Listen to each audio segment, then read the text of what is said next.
Good evening, everyone, and welcome to the story presented to you by Phoenix Firestar. I wrote this story along with playing Alan Wake, which inspired me to do a little bit of a writing project for this Halloween. So sit back and enjoy the ride as I tell you a tale that may not be suitable for all audiences. There'll be plenty of scares and frights. I do hope you enjoy. This is my first time attempting this, and hopefully it goes well. But now, Phoenix Firestar presents The Full Moon Festival. It was a scenic picture, a small, quaint village. Plenty of people with bright, smiling faces, busily moving about, working hard at their shops and stands. The photo was a stark contrast to the actuality that filled the small town before you. It was empty and gray. You began to wonder if you had come to the right place, and doubt began to slowly flood your mind. A sigh escapes your lips, billowing with a soft puff of steam as your warmth fought against the chill. It is easy to make out the town as your footsteps echoed through the night. The light from the full moon bathed the town in a soft yet beautiful silver glow. Yeah, this was the right place. Above you was a banner. It bid you welcome to the town and its full moon festival. Sure, you had arrived a bit later than you had intended, but you didn't expect a festival about the full moon to have ended so early in the night. Even if it did, you think there would still be remnants of the rides and booths in the streets. The dead silence of nothingness filled the air, causing the hair on the back of your neck to stand on end. Even you could tell that something just wasn't right. Worry began to sink in as you began to turn to make your way back to the car, your hand gripping at the phone in your pocket. This had all the makings of a horror film, and you were not going to make the same mistakes as the people portrayed in them. Pulling out your phone, though, you see that the signal is lost out here, which is hard to imagine. You were sure that there was a cell tower not far from the small village. Pushing the phone up to your ear, you began to have a fake conversation with someone, pretending you had signal. You were less of a target that way, or at least you thought so. The words you spoke didn't seem to hold much power, quickly being lost in the sheer volume of the silence that enveloped the world at the moment. At least this place wasn't all that far from where you had parked. It was just a short hike up a winding path around the edge of the woods, and up a hill to what seemed to be a parking space for the whole town and its visitors. You pick up the pace as the panic continues to set in. Something here just wasn't right, and you could feel it. You didn't like being exposed with places to hide from your sight on all sides of you. You could hear your heart pounding a bit faster, hitting the front of your chest. A primal feeling igniting inside of you as your body tenses in eager anticipation of what might come at you at any time. You know, only a few moments have passed, but time seems to have slowed to a crawl. A short little hike to the top of the hill and to your car seemed like you had been running for miles. The silence is broken, if only for a moment, as you feel everything lock up and you stop in place. An urge of prey instinct, of maybe if I don't move, it won't see me. Something had just moved between you and the top of the hill, and your freedom from this place. You could feel time stop as you begin to contemplate your survival chances.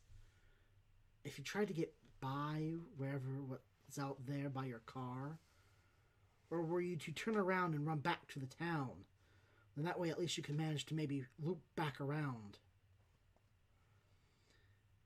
it was almost not even a thought as you acted. You could, before you even really had a chance to conceive what it was. There had been a reflection, maybe? A trick of your eyes. But you didn't really want to find out. You were sure something had lit up on that hill before you. And now everything you had was telling you to turn tail and run for your life. Had it been nothing but eyes glaring back? You could feel your heart trying to break free from the confines of your chest as you raced down the hill. It was almost like the entire hill had lit up there, with something up there, and you didn't want to find out what. You are sure that this is the fastest that you have ever ran before, as your feet began to slap down onto the brick streets that filled the town. Even as you feel like the presence is no longer there, you won't stop moving. Worry takes hold that if you stop for even a moment, you'll not have the strength or resolve to continue forward. After running for what seems like an eternity, you begin to slow and stop. Once again, there is nothing but the silence and nothingness as its terrible buzz fills the air around you. Now that you are in town, you can see the emptiness and feel it around you. There was no time to dwell on this, though, as you heard something moving up and down the streets around you. Diving away, you move to get yourself into a tight alley space, pushing yourself between a lump of trash cans. You duck down, trying to make yourself as small as possible as you try to hide from whatever it is out there. You hear the running all around you, the pounding of something soft against the brick below. All you see is a deeper darkness moving against the contrast of the moonlight dancing over the town, filling it with its silver glow. Looking through the cans where you have hidden yourself away, you can make out a few blurry black shapes as they zipped in and out of your field of view. Leaning forward to try and see better, your movements pushed against a can. In panic, you scramble to catch it and keep it from clattering to the ground. It rattles and rings, but only for a moment before you stop it. And it's in that moment that you feel the air once again grow quiet and the shadows vanish.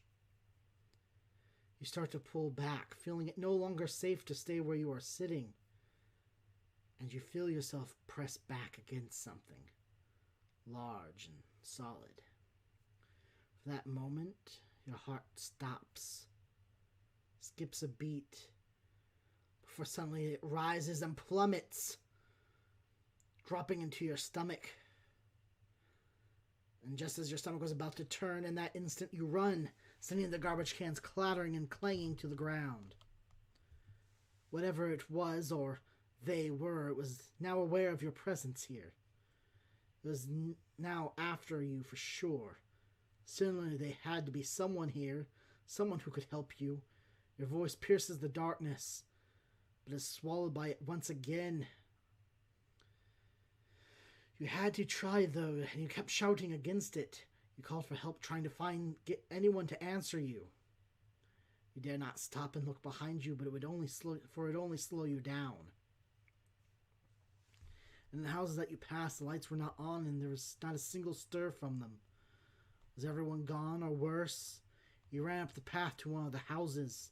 At this point, you would just have to try. There was no use in running and calling for help. You'd have to do something else. It would surely catch you if you stayed on this route. You hit the first door in your hand, fumbling with the knob, but it was no good. Locked.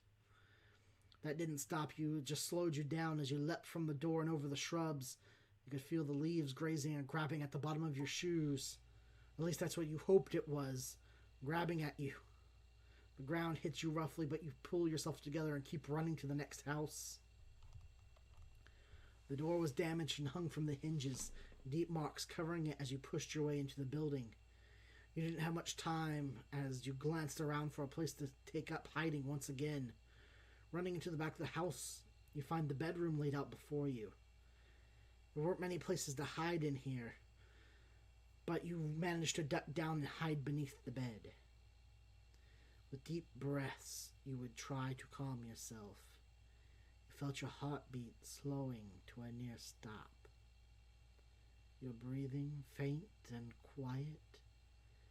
Maybe whatever it was didn't follow, didn't see you. Then you hear it, your heart skipping a beat as the clack of claws hit the wooden floors of the house. You pull back from the door and further under the bed. You hear the door crack and smash open. You close your eyes as you wait quietly and calmly. You try to hold your breath as you hear it moving about the room. This couldn't be real. You had to be imagining this. Moved across the room to the other side. You could hear it sniffing as it searched.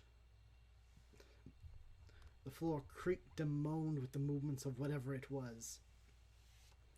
After what seemed to be an eternity, you hear it turn and begin to walk out of the room. That was good. You weren't really sure if you'd be able to hold your breath much longer. Silence filled the area once again as you start to feel like you could possibly slip out from under the bed when you feel it pulled away from you and tossed across the room.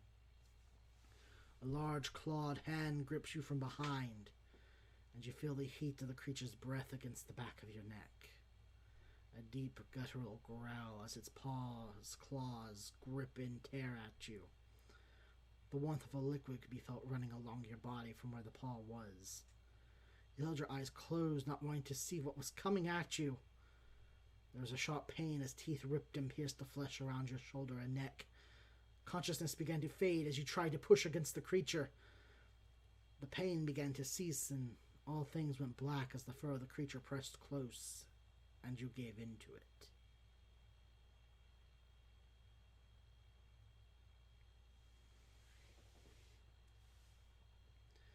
And that is the end of this tale. Did you manage to survive? Was it something else? Was there ever really a creature? Surely there was. Wasn't there? But anyway, this is the end of this tale. And I'll hope to see you all next time on Phoenix Firestar Productions channel.